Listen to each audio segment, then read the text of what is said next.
मैं ज्योति रात्रे भोपाल से हूँ। अगर मैंने 49 साल की उम्र में माउंट एवरेस्ट जाने का सपना देखा और 55 साल की उम्र में मैंने पूरा कर लिया।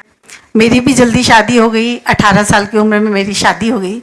मुझे सिलाई नहीं आती थी, जबकि मैं जिस ज़माने में पली बड़ी तब ये कहा जाता था कि महिलाओं को सिलाई बुनाई कढ़ाई आना चाहिए। और क्योंकि मुझे लगता था कि नहीं, मुझे कुछ अलग करना, मैं ये महिलाओं वाले काम नहीं करूँगी। 2017 में मैं एक छोटे से ट्रैक पे गई। सोरताल ट्रैक 3200 मीटर था और जो कहा जाता है पहली नज़र का प्यार, वो मुझे हो गया पहाड़ों से। तब भी मेरे मन में एवरेस्ट नहीं आया, लेकिन जब मैं सोरताल ट्रैक से नीचे आई मुझे पल्मोनरी एडिमा हो गया और मुझे इतना ज़्यादा स्वेलिंग आ गई कि जब मैंने डॉक्टर को दिखाया, डॉक्टर ने मुझे बोला कि आप बच के आ गई हैं, आज के बाद पहाड़ों पे नहीं जाना। मेरी फिटनेस 0 थी। मैंने अपने हस्बैंड को बताया, उन्होंने कहा कि ये तुमने देखा है कितना खतरनाक है।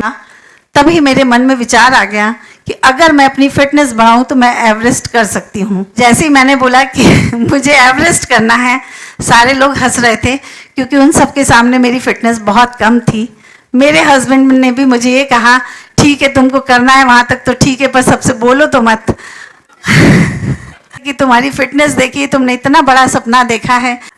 यहाँ से मेरा सपना शुरू हुआ। मैंने एवरेस्ट जाने का सोचा, तभी मैंने अपने सारे टेस्ट करवाए, पता चला मुझे थायराइड है। डॉक्टर ने कहा अब आपको दवाइयाँ लेने पड़ेगी। पहला पहाड़ तो मैंने यही पार किया और मैंने डॉक्टर से 3 महीने का टाइम लिया कि अगर 3 महीने में मैंने अगर अपना थायराइड ठीक नहीं किया तो मैं मेडिसिन लेना शुरू कर दूंगी। मैंने एक्सरसाइज की और 3 महीने में मैंने अपना थायराइड 11.75 से 5.6 लेके आ गई थी और इस तरह मैंने अपना पहला एवरेस्ट फतह किया। मैंने सबसे पहले, मुझे पता चला तो मैंने एक डीएनए फिटनेस टेस्ट करवाया। मेरे लंग्स पुअर आए और हमको पहाड़ों पे जाने के लिए लंग्स ही सबसे ज़्यादा ज़रूरी हैं। दूसरा पहाड़ मेरे सामने ही खड़ा हुआ था। फिर मैंने उस पर काम करना शुरू किया। मैंने ये पता किया कि अब मुझे माउंटेनियरिंग की ट्रेनिंग कहाँ से मिलेगी। वहाँ से सबने मुझे मना कर दिया कि अब आपकी एज इतनी ज़्यादा हो गई है, पहले आपने कोई फिटनेस नहीं है आपकी, पहले आपने कुछ किया नहीं है, तो हम आपको एडमिशन नहीं दे सकते। सब ने अंडर 30 एवरेस्ट किया हुआ था, मैं 50 की हो चुकी थी। जब वो लोग मुझे बताते थे आप तो 10 किलोमीटर दौड़ लीजिए, 1 घंटे में आप एवरेस्ट चढ़ जाएंगी, मैं ये तो ज़िंदगी में नहीं कर पाऊंगी। मुझे कुछ समझ नहीं आ रहा था, कोई कुछ मुझे बताने को तैयार नहीं। और जिस वजह से एवरेस्ट पे या तो डेथ होती है या लोग लौट के आते हैं, क्या क्या कमजोरियां हैं जिन पे हमको फतह करनी है। फिर ये पता किया कि अगर मुझे ट्रेनिंग नहीं मिलेगी तो मैं एवरेस्ट कैसे जाऊंगी। तो लोगों ने मुझे बताया कि आपको एक 6000 मीटर का करना पड़ेगा, एक 7000 मीटर का करना पड़ेगा, पहाड़ चढ़ना पड़ेगा, 2 आपको इंटरनेशनल करने पड़ेंगे। ठीक है, सब कुछ ये चल रहा है। मेरा एक चैलेंज ये भी था कि मैं कुछ भी नहीं छोड़ूंगी और सब कुछ करते हुए ही एवरेस्ट जाऊंगी। और ये भी पता चला कि जब आप पहाड़ों पे जाते हैं तो आपको वज़न लेके जाना है। मैंने ये एक जैकेट बनवाई है जिसमें 10 किलो तक वज़न आ जाता है।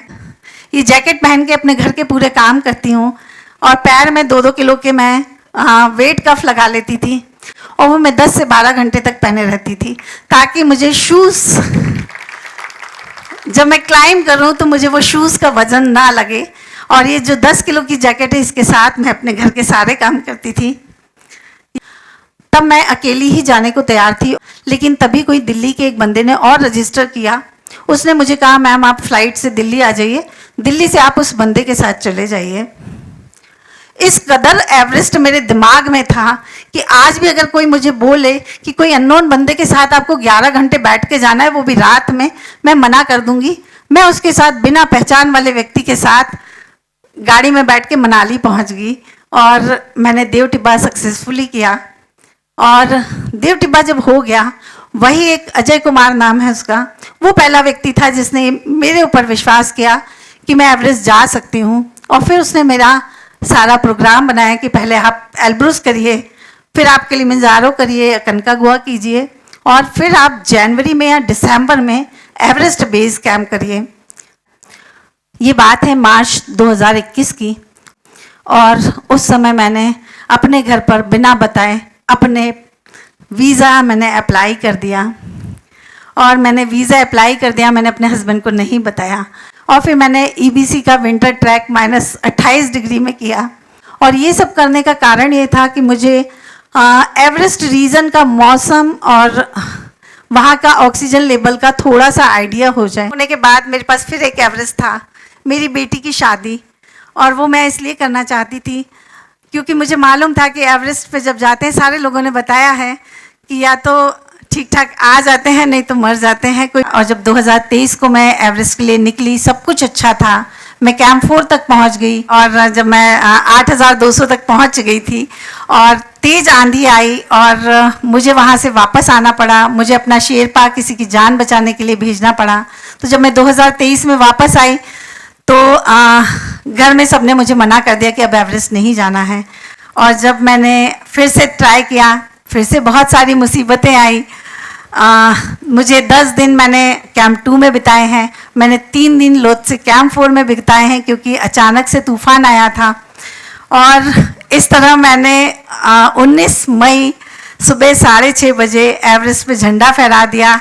और झंडा फहराते ही मुझे संगीता मैम की याद आ गई कि मैम ने भी इतना ही स्ट्रगल करके झंडा फहराया था और आज मैंने उनका रिकॉर्ड तोड़ दिया है। मैं बहुत खुश थी।